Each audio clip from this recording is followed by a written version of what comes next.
3 pertanyaan. Yang pertama ini menanyakan agak menyentuh hati dari seorang ibu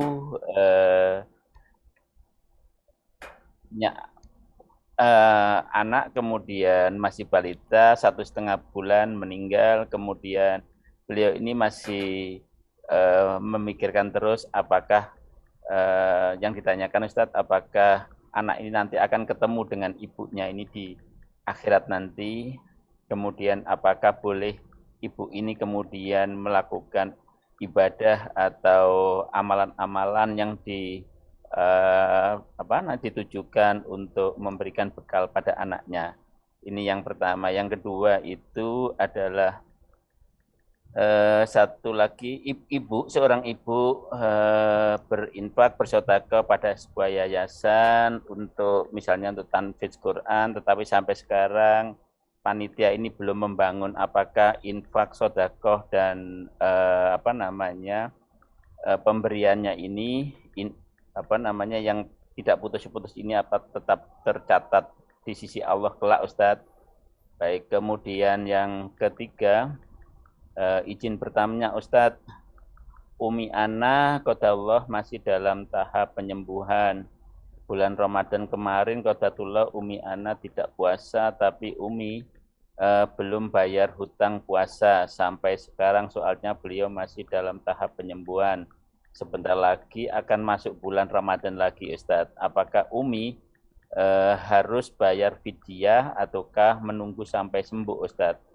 Soalnya Umi Ana yakin dengan izin Allah Umi akan sembuh. Mohon pencerahannya.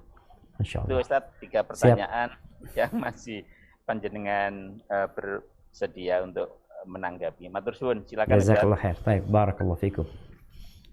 Iya, buat yang ditinggal mati, anak yang dia cintai ya. Kita belajar juga dari kejadian ini bahwa kematian itu tidak pandang umur ya. Kadangkala yang muda mati lebih dahulu daripada yang tua. Sebagian anak mati sebelum orang tua. Ini menunjukkan kita benar-benar harus bersiap-siap. Buat ibu yang ditinggal mati anaknya, maka bersabarlah, berharap pahala dari sisi Allah Azza wa Jalla. Karena kalau ibunya sabar, menerima dengan takdir Allah dan ujian yang diberikan, anaknya ini akan dapat memberikan syafaat kepada orang tuanya. Makanya nggak perlu ibu berpikir beramal buat anaknya, karena anaknya ini nggak punya dosa. Anak itu nggak punya dosa, dan pasti ada hikmah. Dunia ini penjara buat orang beriman. Anaknya ibu keluar lebih dahulu dari penjara ini.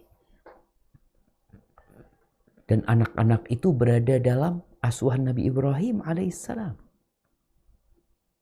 Kemudian kelak pada hari kiamat, tatkala dibangkitkan kiamat, tatkala sebagian orang sudah masuk ke surga, pintu surga telah dibuka, itu ada anak-anak yang tertahan di pintu surga. Mereka nggak masuk surga. Mereka nunggu di sana. Lalu dikatakan kepada Allah, bertanya, malahum munhabitun, kenapa mereka tertahan kok nggak mau masuk surga? Artinya orang itu melihat sesuatu yang indah kan, lupa biasanya dengan segala-galanya. Ini anak-anak kecil nggak? Mereka mengatakan hatta ya'tiya abauna, enggak, kami akan di sini terus sampai orang tua kami datang. Maka tatkala itu dikatakan udkhulu antum wa aba'akumul jannah, kalian silahkan masuk sama orang tua kalian ke surga. Jadi anak ini ngasih syafaat buat orang tuanya. Asalkan orang tuanya sabar menerima gitu. Jadi ibu yang sudah pergi ini serahkan sama Allah. Ibu lanjutkan kehidupan ini. Dan semoga Allah memberikan anak yang lebih baik lagi dari yang sudah pergi.